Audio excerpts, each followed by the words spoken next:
हर रोज एक नई कहानी देखने के लिए चैनल को सब्सक्राइब करें और बेल आइकन दबाना ना भूलें।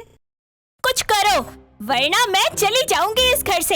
अरे विवेक, तुम्हारी चाची ने तो मेरा दिमाग खराब कर रखा है। जब से आई है ना, बस मेरे सर पर नाच रही है। मैं नहीं रह सकती उनके साथ। यार मैं क्या करूं, कैसे भगाऊं उन्हें यहाँ से? वैसे ही इतनी ओल्ड हैं वो।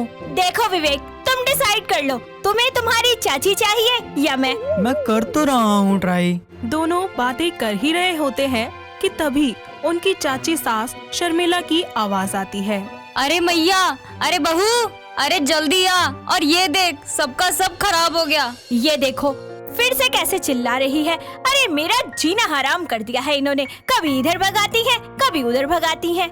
इतना कहकर सलोनी अपनी चाची सास के पास रसोई में चली जाती है और हड़बड़ाहट से उनसे पूछती है, क्या हुआ चाची जी, आप इतना जोर से क्यों चिल्लाई? अरे बहू, जब तक मैंने तुझे आवाज लगाई तब तक बिल्ली सारा दूध पीकर चली गई, और ये देख सारा का सारा गिरा भी दिया उसने। क्या दूध पी गई? अरे बस इतनी सी बात के लिए चिल्ला रही थी। ये इतनी सी बात है तेरे लिए? अरे बिल्ली दूध पीने के साथ साथ गिरा कर भी चली गई। अरे तुझे पता भी है कि दूध का गिरना कितना अपशगुन होता है? क्या है? कब जाएंगी ये चाची? मेरा तो जीना दुश्वार कर दिया है। जब देखो तब मैं खाना ही बनाती रहती हूँ। तभी वहाँ पर विवेक आ जाता है। अरे यार क्या हुआ तुम्हें? चाची जी ने बुलाया था ना? अरे पूछो मत, पूरे गांव का खाना बनाने के लिए ऑर्डर कर दिया तुम्हारी चाची ने तो। हाय कितने मजे के दिन थे पहले हमारे। इतना बोलकर वो अपने बीते पलों में खो जाते हैं, जहाँ दोनों गोवा के बीच पर मजे कर रहे होते हैं। सलोनी पानी में से निकलकर बाहर आती है तो वहीं दूसरी ओर विवेक हाथ में जूस का गिलास लिए चेयर पर म्यूजिक सुन रहा होता है। ऐसे में सलोनी उससे बोलती है, विवेक कितना अच्छा व्यू है ना यहाँ का, और कितना सुकून भी है। वैसे हमें ऐसे ट्रिप पे बार बार आना चाहिए। हाँ बिल्कुल, और मजे भी आते हैं, माइंड फ्रेश सा हो जाता है। शाम के वक्त दोनों एक साथ बैठकर रोमांटिक डिनर करते हैं। इसी तरह अगले दिन दोनों गोवा के फेमस बीच पर घूमने जाते हैं। कुछ ही देर के बाद सलोनी बोलती है, विवेक यार, हम इतने दूर आ गए, अब शॉपिंग पर भी ले चलो ना। अच्छा ठीक है, चलो चलते हैं। I love you my sweet husband. I love you too. चलो तुम्हारी शॉपिंग करा दूं, वरना बाद में बोलोगी फिर। इतना बोलकर विवेक सलोनी को शॉपिंग करवाने ले जाता है। ऐसे ही 2 दिन बीत जाते हैं और वो लोग घूमने के बाद वापस अपने घर भोपाल लौट आते हैं। दोनों आपस में बातें कर ही रहे होते हैं कि तभी उनके घर की डोरबेल बजती है। सलोनी जैसे ही दरवाजा खोलती है तो देखती है कि एक बुढ़िया कंधे पर बैग लटकाए वहाँ खड़ी है और घर में कुछ कहते हुए घुस जाती है। अरे बहू, कितनी देर कर दी तूने? अरे बबलू कहाँ है? आंटी आप कौन है? और यहाँ कोई बबलू डबलू नहीं रहता। अरे बेटा, तेरी चाची सासू, तेरी सास के चाचा की बुआ की बेटी की ननद। अब तुझे कहाँ से याद होगा? चंद्रवती तो लुढ़क गई ना। और हाँ, तेरा पति जब छोटा था तब उसे बबलू कहा जाता था। नहीं नहीं चाची जी, मुझे याद आया।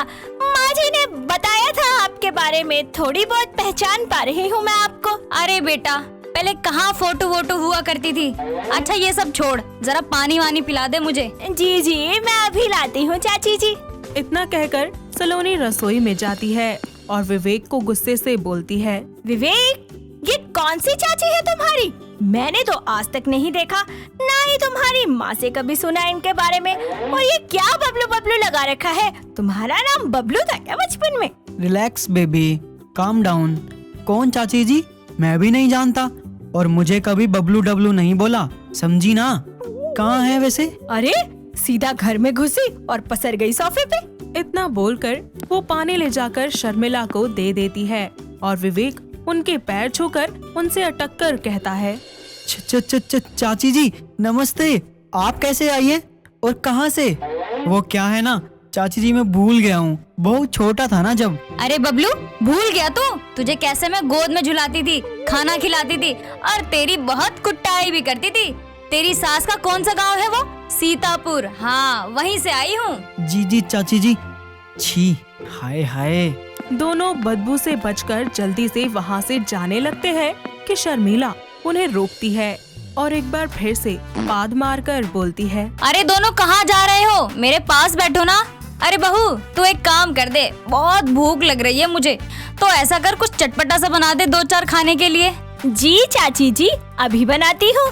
अंदर जाकर सलोनी शर्मिला का बोला हुआ सारा खाना बनाती है, जिसे बनाते बनाते उसकी हालत बहुत ज्यादा खराब हो जाती है। साथ ही वो गुस्से में बड़बड़ाती रहती है। तभी विवेक उसके पास जाकर बोलता है, सलोनी, तुम थक गई हो ना? क्या तुम ठीक हो? अरे क्या खाट ठीक हूँ मैं? तुम्हें दिखाई नहीं देता? ये पूरी बारात जितना खाना बनाना पड़ रहा है मुझे। अरे इतना खाना मैं अगर गरीबों को खिलाती ना तो रज रज के दुआएं देते मुझे। कुछ ही देर के बाद सलोनी का सारा खाना बनकर तैयार हो जाता है और वो शर्मिला को खिला भी देती है।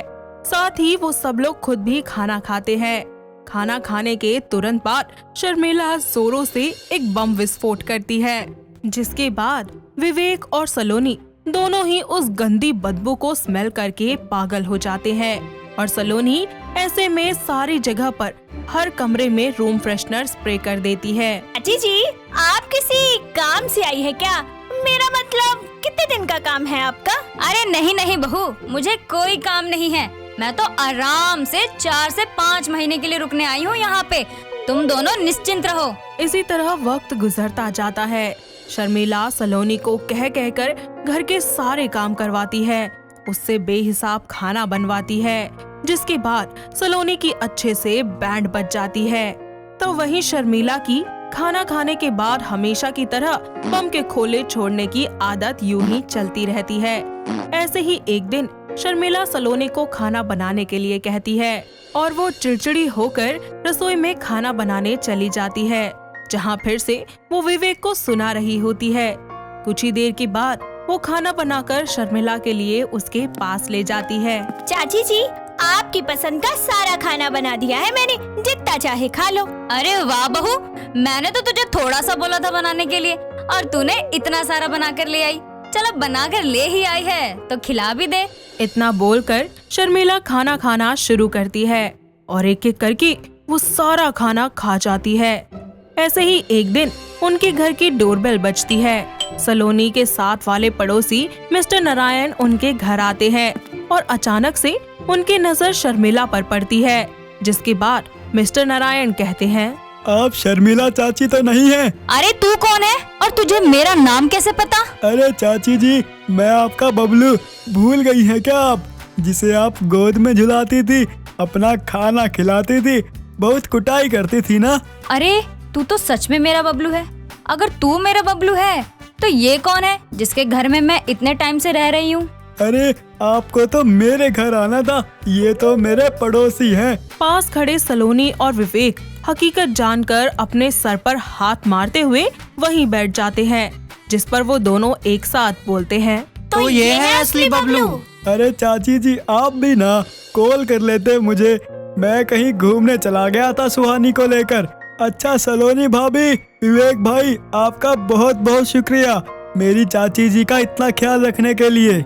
इतना कहकर मिस्टर नारायण अपनी चाची और उनके सामान को अपने घर ले जाते हैं और शर्मिला के जाने के बाद फाइनली दोनों पति पत्नी चैन की सांस लेते हैं और अपनी जिंदगी को एक बार फिर से नॉर्मल तरीके से जीने लगते हैं। दोस्तों, अगर आपको ये कहानी पसंद आई तो इसे लाइक करें, शेयर करें और कमेंट करके बताएं कि कहानी में आपको सबसे अच्छा क्या लगा।